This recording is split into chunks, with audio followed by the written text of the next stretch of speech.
15 जून 2020 की रात का घुप अंधेरा, हड्डियों को गला देने वाली -20 डिग्री की ठंड और 14,000 फीट से ज्यादा की ऊंचाई।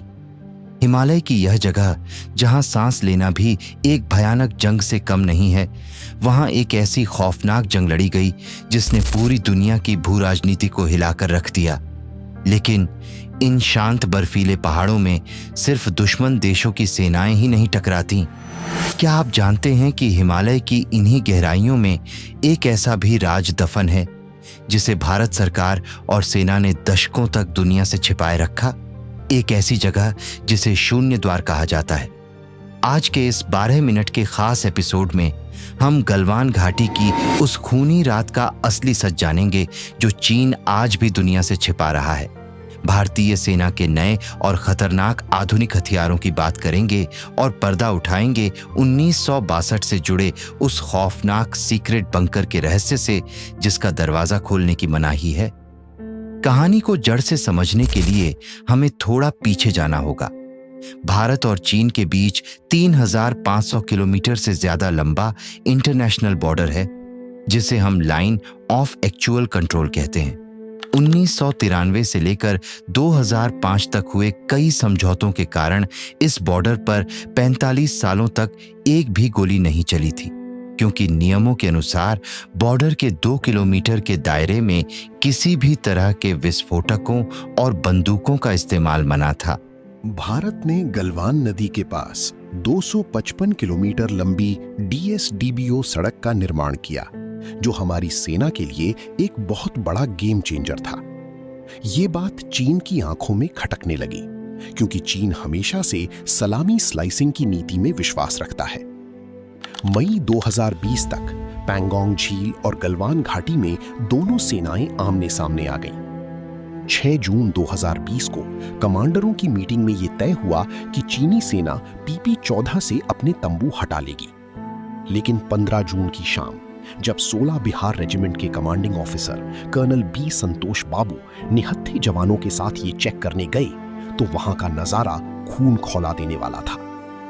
चीन ने धोखे से वहां नए बंकर बना लिए थे। जब कर्नल बाबू ने इसका विरोध किया, तो चीनियों ने पूरी प्लानिंग के साथ एक कायरतापूर्ण हमला कर दिया। चूंकि बंदूकों का इस्तेमाल मना था, चीनी सैनिक अपने साथ लोहे की भारी रॉड, कंटीले तारों में लिपटे डंडे और लंबी कीलों वाले हथियार लेकर आई थी। उस खड़ी ढलान और अंधेरे में हमारी जवानों ने भी हार नहीं मानी। उन्होंने दुश्मनों से हथियार छीने और उन्हें उन्हीं की भाषा में मुंहतोड़ जवाब दिया। रात भर चले इस खूनी संघर्ष में भारत के 20 वीर सपूतों ने अपनी जान कुर्बान कर दी। नदी के ठंडे पानी में गिरने से कई जवान हाइपोथर्मिया का शिकार हो गए। चीन ने दावा किया कि उनके केवल 4 सैनिक मारे गए, लेकिन खुफिया एजेंसियों और द क्लैक्सन की रिपोर्ट के मुताबिक उस रात भारत के घातक पलटवार से डरकर पीछे भागते हुए चीन के कम से कम 35 से 45 सैनिक नदी में डूबने और भयंकर ठंड से मारे गए थे। चीन आज भी इस सच को अपनी आवाम से छिपाता है। इस एक रात ने भारत और चीन के 45 साल पुराने भरोसे को गलवान की नदी में हमेशा के लिए बहा दिया। इसके तुरंत बाद भारत ने ऐतिहासिक फैसला लेते हुए अपने रूल्स ऑफ एंगेजमेंट पूरी तरह बदल दिए। अब LAC पर फील्ड कमांडर्स को साफ निर्देश हैं कि अगर दुश्मन कोई आक्रामक हरकत करता है तो जवान अपनी आत्मरक्षा के लिए हथियारों का इस्तेमाल करने के लिए पूरी तरह स्वतंत्र हैं। भारत की रणनीति अब पूरी तरह बदल चुकी है। आज LAC पर 50 से 60 हजार भारतीय सैनिक अत्याधुनिक हथियारों, ड्रोन और लड़ाकू विमानों के साथ 24 घंटे मुस्तैद हैं। सेना को आधुनिक मिसाइलों से लैस किया जा रहा है, जिसमें दुनिया की सबसे तेज सुपरसोनिक क्रूज मिसाइल ब्रह्मोस शामिल है, जो 400 किलोमीटर तक सटीक निशाना लगा सकती है। वायुसेना में राफेल और तेजस जैसे विमान, तो थल सेना में अपाचे अटैक हेलीकॉप्टर्स को शामिल किया गया है। आधुनिक युद्ध में अब ड्रोन्स एक गेम चेंजर बन गए हैं। भारतीय सेना ने हाल ही में नागास्त्र 1 जैसे टैक्टिकल लॉइटरिंग म्यूनिशन यानी कामकाजी ड्रोन को सेना में शामिल किया है। ये 15 किलोमीटर की रेंज में 1 किलो वॉरहेड ले जाकर दुश्मन के ठिकानों को तबाह कर सकता है, जिसे खास तौर पर चीन बॉर्डर की ऊंचाइयों के लिए बनाया गया है। इतना ही नहीं, भारतीय सेना के 22 सिख रेजिमेंट के हवलदार वरिंदर सिंह ने एक कमाल का 35 किलो वजनी स्वदेशी ऑक्टाकॉप्टर ड्रोन बनाया है। ये ड्रोन AK-47 फायरिंग कर सकता है, ग्रेनेड गिरा सकता है और ऊंचे पहाड़ों पर हमारे जवानों तक जीवन रक्षक दवाएं और हथियार भी पहुंचा सकता है। भारत अब पहले वाला भारत नहीं रहा जो सिर्फ बचाव करता था। भारत ने सीमा पर अपनी सुरक्षा तो मजबूत कर ली, लेकिन हिमालय के कुछ राज ऐसे हैं जो सेना की फाइलों में भी सील हैं। 17 अक्टूबर 1962 की रात भारत चीन सीमा की एक बर्फीली चौकी पर अचानक एक पूरा गश्ती दल लापता हो गया। बर्फ पर उनके जूतों के निशान एक पहाड़ के भीतर जाकर समाप्त हो जाते थे। यहीं से शुरू हुई शून्य द्वार की रहस्यमयी कहानी। कहा जाता है कि शीत युद्ध के दौरान यह सिर्फ एक सैन्य चौकी नहीं थी, बल्कि यहां ऐसे परीक्षण हो रहे थे जिनका उद्देश्य इंसान की चेतना को बदलकर एक युद्ध मशीन बनाना था। दशकों बाद 14 जनवरी 2009 की रात को शून्य द्वार की जांच के लिए मेजर अर्जुन राठौड़ और कैप्टन विक्रम नेगी के नेतृत्व में एक खुफिया टीम भेजी गई। बर्फ के बीच पहाड़ की चट्टानों में एक लोहे का विशाल दरवाजा था जिस पर कोई जंग नहीं लगी थी। दरवाजा खुलते ही वहां गहरा सन्नाटा था।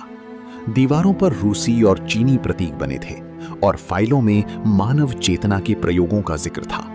लेकिन सबसे डरावनी चीज थी दीवारों पर खरोंच कर लिखी गई एक चेतावनी, दरवाजा मत खोलना। इस मिशन से लौटने के बाद टीम के कई लोग अपना मानसिक संतुलन खो बैठे और कैप्टन विक्रम नेगी का नाम रिकॉर्ड से हमेशा के लिए गायब हो गया। मेजर अर्जुन राठौड़ ने अपने बयान में दावा किया कि वो बंकर सिर्फ एक जगह नहीं बल्कि कोई जीवित चीज है। हाल ही में 23 जून 2021 को लद्दाख के इसी प्रतिबंधित सेक्टर में एक आधुनिक भारतीय निगरानी ड्रोन रडार से रहस्यमयी तरीके से गायब हो गया। जब एक स्पेशल मिलिट्री यूनिट को वहां भेजा गया तो बर्फ के नीचे उन्हें एक ज्यामितीय संरचना मिली। बंकर के अंदर जाने पर उन्हें पिछले बंकर से भी पुरानी और गहरी इमारत मिली जिसकी दीवारों पर लिखा था, प्रवेश नहीं, जागरण। ऐसा लगा जैसे ये बंकर इंसानों ने नहीं बनाया था बल्कि किसी पहले से मौजूद प्राचीन और अनजान ऊर्जा का इस्तेमाल किया गया था। 2024 की स्वतंत्र उपग्रह डेटा बताते हैं कि उस जमीन के नीचे से आज भी धड़कन जैसी ऊर्जा की तरंगें निकलती हैं, जैसे कोई विशाल मशीन या जीव सांस ले रहा हो। हिमालय की इन सफेद चादरों ने अपने भीतर अनगिनत रहस्य छुपा रखे हैं। एक तरफ गलवान घाटी है जो इस बात का प्रतीक है कि भारत का वीर जवान माइनस तापमान में भी नंगे हाथों से दुश्मन का सीना चीर सकता है। भारत की सैन्य ताकत और आधुनिक तकनीक दुनिया के सामने शीशे की तरह साफ हो चुकी है। लेकिन दूसरी तरफ बर्फ के नीचे दबे शून्य द्वार जैसे बंकर हमें ये सोचने पर मजबूर कर देते हैं कि इन पहाड़ों में सिर्फ देश की सीमाएं नहीं है बल्कि कुछ ऐसा भी है जो इंसानी सभ्यता की समझ से परे है। क्या शून्य द्वार का दरवाजा सच में बंद हो चुका है या बर्फीली ढलानों पर बिना शरीर के चलने वाली परछाइयां इस बात का इशारा है कि बंद दरवाजे के पीछे कुछ अब भी जाग रहा है? आपको क्या लगता है 1962 में लापता हुई उन सैनिकों के साथ असल में क्या हुआ होगा? कमेंट्स में अपनी राय जरूर दें। अगर ये वीडियो पसंद आया हो तो इसे लाइक करें, शेयर करें और ऐसे ही रहस्यों और जियोपॉलिटिक्स की कहानियों के लिए हमारे चैनल को सब्सक्राइब करना ना भूलें। I see them. They're not human.